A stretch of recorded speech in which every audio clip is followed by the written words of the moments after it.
La clase de hoy es sobre la atención al paciente politraumatizado.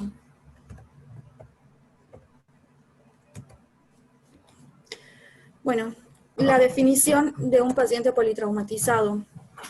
Primero vamos a explicar la definición según la Organización Mundial de la Salud, y esta se define como una lesión corporal a nivel orgánico que puede ser a causa que puede ser de forma intencional o no intencional, que va a ser resultado de una exposición aguda, infringida a una cierta cantidad de energía que va a sobrepasar el umbral de tolerancia fisiológica.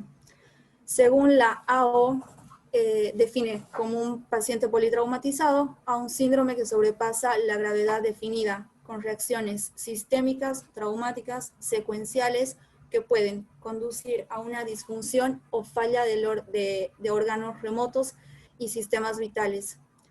Según la AO, un paciente politraumatizado tiene una enfermedad quirúrgica sistémica.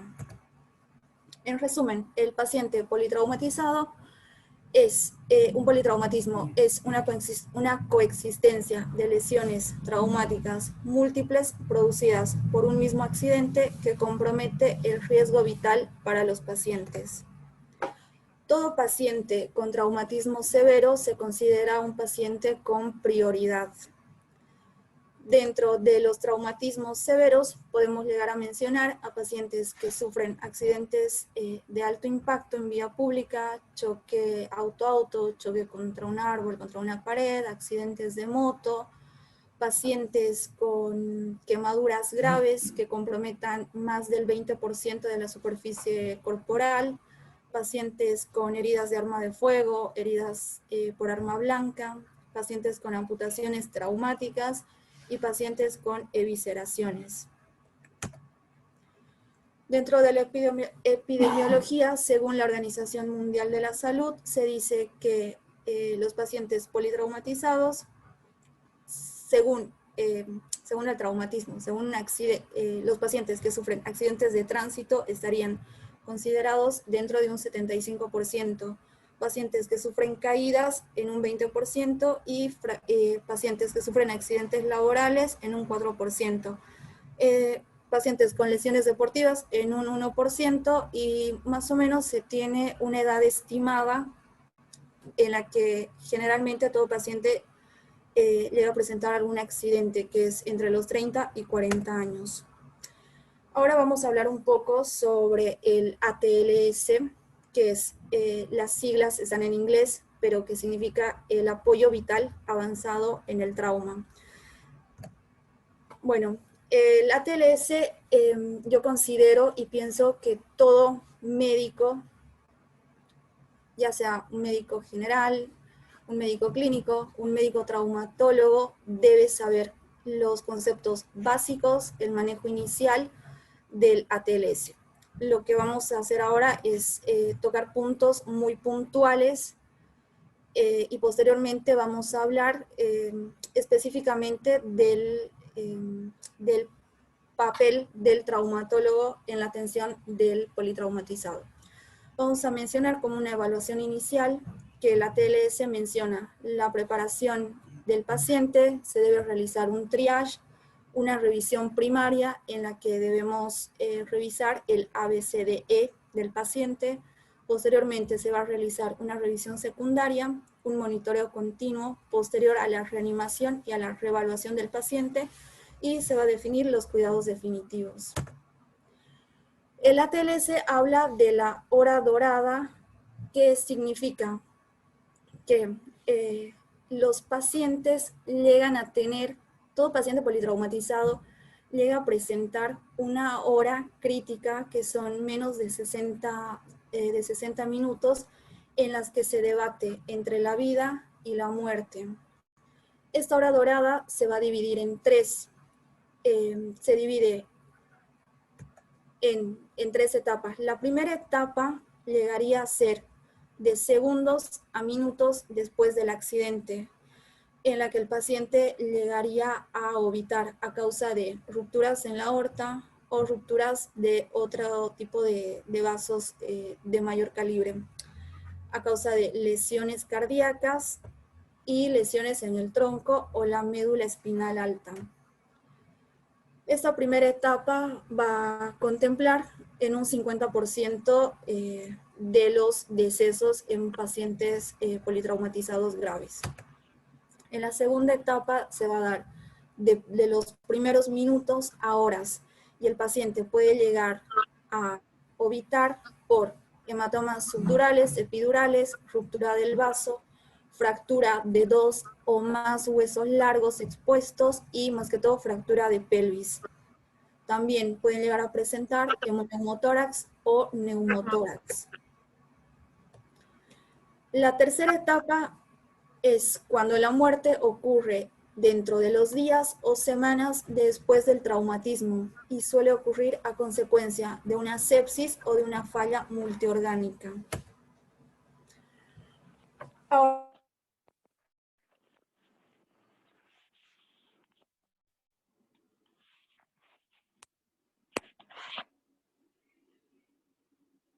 nosotros podemos llegar a presenciar un accidente en vía pública, una caída de altura, y si tenemos las nociones básicas de la TLS, incluso podemos llegar a salvar una vida en ese momento.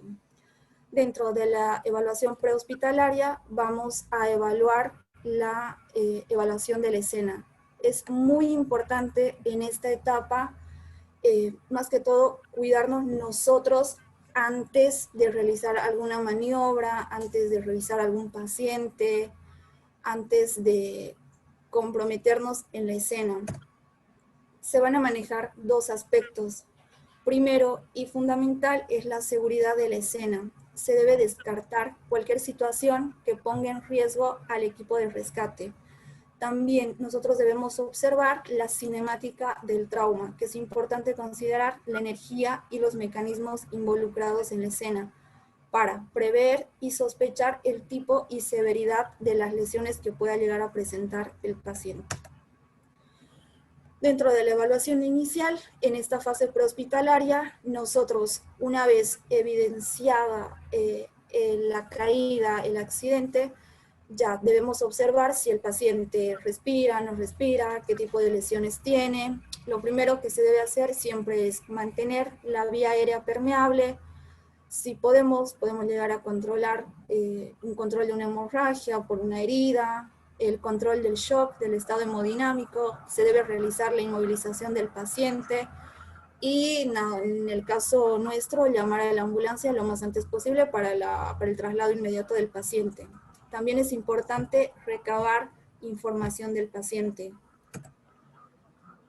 Ahora vamos a hablar sobre el objetivo del ABCDE de la evaluación inicial. El objetivo es descartar un déficit neurológico, lesiones óseas, inestabilidades, hemorragias y o deformidades. Todo paciente politraumatizado va a presentar problemas en la permeabilidad de la vía aérea, puede presentar inestabilidad de la columna cervical, problemas de ventilación y trastornos circulatorios. Dentro ahora de la fase hospitalaria, nosotros como médicos debemos contar con un área adecuada, un equipo para el manejo de la vía aérea, soluciones cristaloides, un equipo de monitoreo y el uso de medidas de precaución universal, que en este caso son barbijos, antiparras, máscaras, guantes, camisolines. Dentro de la fase hospitalaria se debe realizar el triage. ¿Qué significa triage? Es un término francés que se utiliza para clasificar, seleccionar, escoger y priorizar a un paciente. El método de selección del paciente va a estar basado en sus necesidades terapéuticas. En un caso de saturación del servicio hospitalario, los pacientes más urgentes serán tratados como prioridad. En caso de que exista un evento con múltiples víctimas, se va a priorizar a los pacientes con mayor posibilidad de sobrevivencia. El triage generalmente va a estar dividido como les había dicho, en los pacientes más críticos, que son una extrema urgencia, pacientes con hipoxia o shock, que van a requerir una atención inmediata, pacientes con lesiones graves que no van a amenazar la vida y su atención puede esperar entre 45 a 60 minutos, y pacientes con lesiones moderadas que pueden esperar horas para su atención. Y el color negro, que va a significar pacientes muertos o de baja prioridad, dependiendo del número de víctimas que existan. Dentro de la revisión primaria, el ABCDE, A significaría la vía aérea, que se debe proteger, acá también la columna cervical, la B, que es la respiración y ventilación, la C, que trata todo sobre la circulación. Perdón, pero se ha desconectado. Bueno, continuando con la A, que sería la vía aérea y el control de la columna cervical. Debemos evaluar la permeabilidad de la vía aérea buscando algún signo de obstrucción. Se deben realizar maniobras de levantar el mentón y desplazar la mandíbula hacia adelante, como se ve en el video, como para desobstruir la vía aérea. También, en caso de que fuese necesario, se debe extraer algún cuerpo extraño de la vía aérea. La B, que es la respiración y la ventilación. ¿Qué evaluamos en este punto? Debemos evaluar si el paciente respira, con qué frecuencia y amplitud, los movimientos del tórax, y acá también debemos palpar el tórax buscando alguna fractura costal. Dentro de la C, que es la circulación y el control de la hemorragia, pueden existir hemorragias tanto internas como externas. Toda hemorragia que sea externa, nosotros la debemos controlar con vendajes compresivos. En caso de que sea una hemorragia interna, puede ser dado a causa de ruptura de los vasos sanguíneos, tanto en el tórax como intraabdominales, o también fracturas de múltiples huesos largos. La D nos va a ayudar a valorar el déficit neurológico. Acá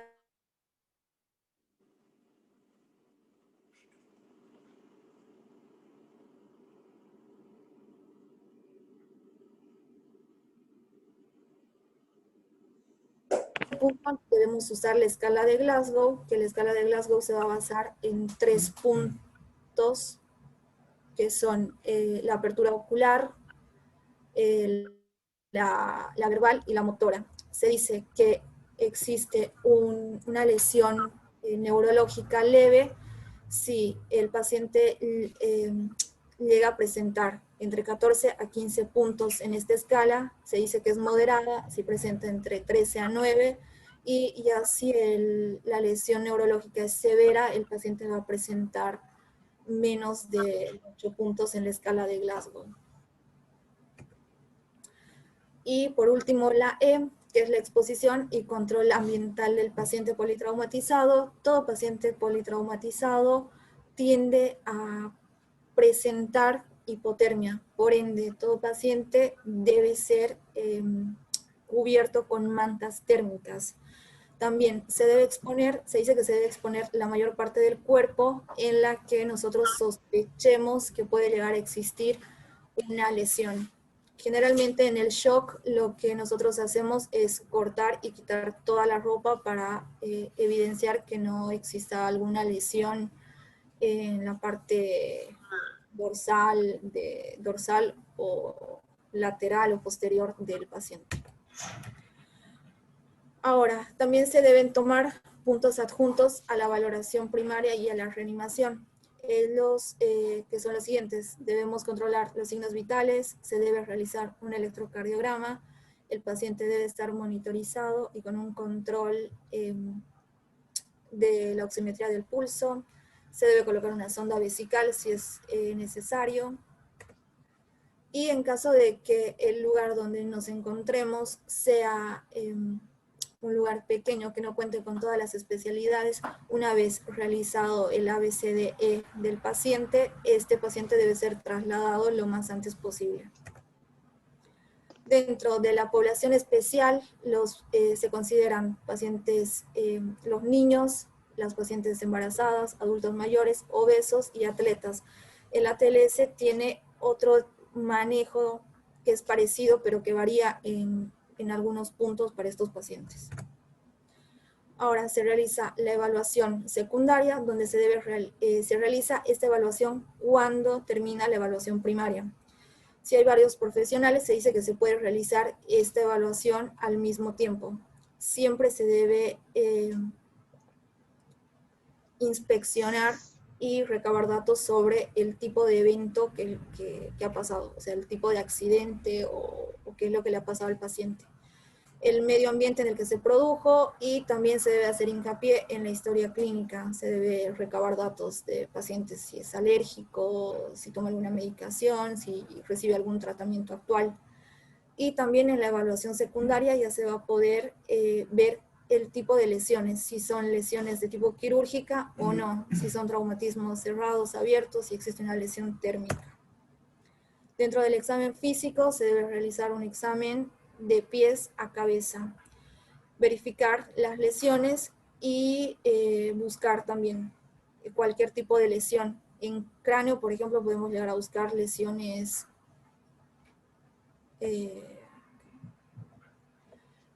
a nivel maxilar. También debemos tomar mucho en cuenta las lesiones a nivel cervical.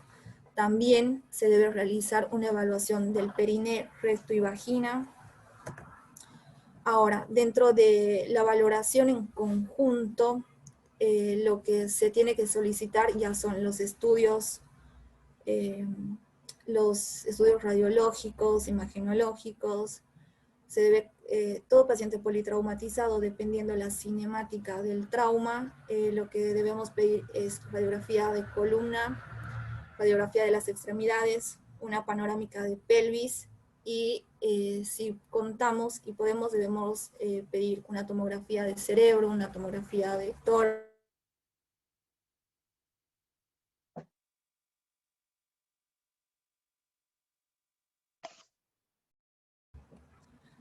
Ser paciente controlando los signos vitales, y debe ser constante la reevaluación para descubrir si el paciente en el transcurso de los minutos a horas presenta algún deterioro de sensorio o algún déficit neurológico.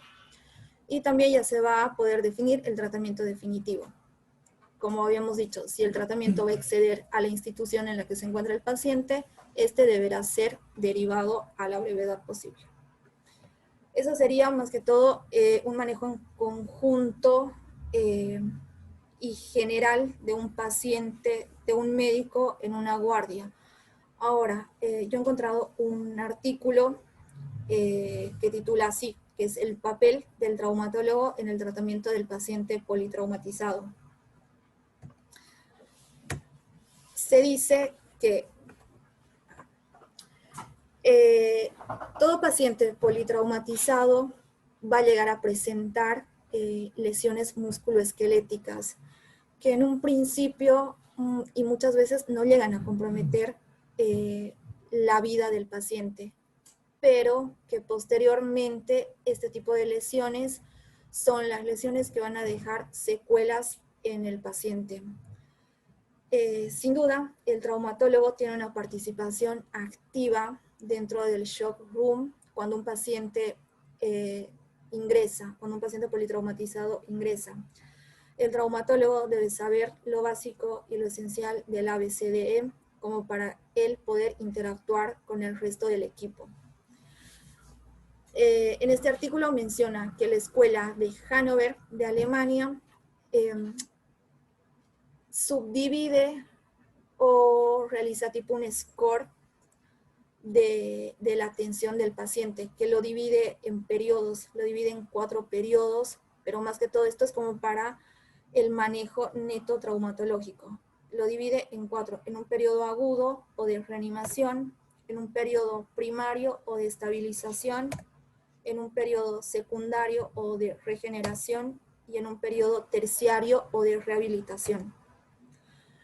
Dentro del periodo agudo o de reanimación, este periodo engloba, se toma en cuenta desde el momento del accidente hasta las 3 primeras horas. Sí o sí debemos realizar el ABCDE del paciente. En este periodo el traumatólogo debe solicitar la radiografía cervical, una radiografía de tórax y pelvis. El resto de las radiografías se las va a pedir en el siguiente periodo. Es importante que en este periodo sí o sí se realice la radiografía de la columna cervical, tanto frente como perfil. Se dice que en este periodo la fractura de pelvis es la única que se puede llegar a operar en este periodo, porque ya sabemos que las fracturas de pelvis comprometen el estado vital del paciente. Se debe prevenir mientras los clínicos, los emergentólogos asisten la vía aérea. Nosotros como traumatólogos debemos prevenir el sangrado en los miembros, ya sean con curaciones o con vendajes compresivos. Debemos valorar el estado neurológico y vascular de cada miembro antes y después de su manipulación. Dentro del segundo periodo, que es un periodo primario o de estabilización, este va a empezar desde la tercera hora hasta el tercer día. Bueno, perdón, pero se ha cortado el internet. Bueno, continuando con como decía, que acá ya se debe realizar y se debe continuar con los estudios pendientes, radiografías, tomografías. También en esta etapa se llega a utilizar una escala, un score, que es la escala de MES, que es la más utilizada por los traumatólogos para el manejo de un paciente politraumatizado, que este score toma 4 puntos, que son como A, la lesión ósea y lesión de las partes blandas; B, el estado vascular de los miembros; C, el estado hemodinámico del paciente; y D, la edad del paciente. Cada punto tiene una puntuación. Se dice que las lesiones con un puntaje menor a 7 se deben considerar se deben considerar miembros que se puede realizar alguna cirugía, o sea, son miembros que dentro de todo pueden ser salvados. Y si el paciente presenta un score menor a 7, ya sería una indicación para una amputación. Dentro de este periodo nosotros podemos llegar a visualizar algunas urgencias, emergencias de los pacientes politraumatizados. El paciente politraumatizado puede llegar a presentar luxaciones. Se dice que primero se debe evidenciar la luxación y se debe realizar las placas para ver qué tipo de luxación es. Se deben realizar las reducciones de forma atraumática y dentro de las 6 horas, una vez que el paciente esté compensado. También se pueden llegar a ver fracturas asociadas con lesiones vasculares, fracturas ya sean con compromiso de los grandes vasos, si existen heridas, lesiones de los vasos, de los vasos sanguíneos.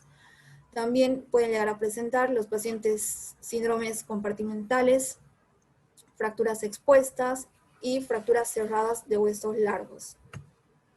Y dentro del periodo secundario o de regeneración, este se va a tomar del 4º día al 8º día.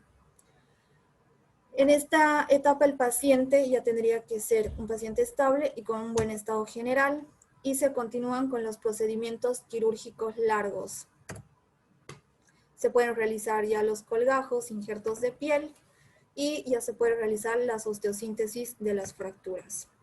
Y en el último periodo, que es el periodo terciario o de rehabilitación, este va a ir desde el 8º día hasta que el paciente se reinserte en la sociedad. Y se debe realizar la rehabilitación del paciente politraumatizado lo más antes, ya que se dice que la duración es mucho mayor, es mucho mayor con el tiempo de rehabilitación. Ahora, ¿qué más? Lo que me he olvidado mencionar es acá, que si el paciente llegase a presentar algún síndrome compartimental, el paciente debe ser intervenido quirúrgicamente lo más antes posible. En caso de que el paciente tenga fracturas expuestas, lo mismo, se debe realizar una toilette mecánico-quirúrgica, estabilizar la fractura, ya sea con tutores. ¿Qué más? Y si el paciente va a presentar fracturas cerradas de huesos largos, también se debe estabilizar la fractura con tutores o contracciones, así mejoramos el dolor del paciente. Y por último, en conclusiones, vamos a decir que se debe colaborar en la reanimación y el traumatólogo también debe colaborar en la estabilización hemodinámica del paciente. Se debe identificar y tratar de forma adecuada las lesiones graves. Y también se debe estabilizar las fracturas lo más antes posible y se debe realizar una constante reevaluación de todas las lesiones y se debe controlar la evolución del paciente. Esta es la bibliografía en la que me he basado y eso sería todo.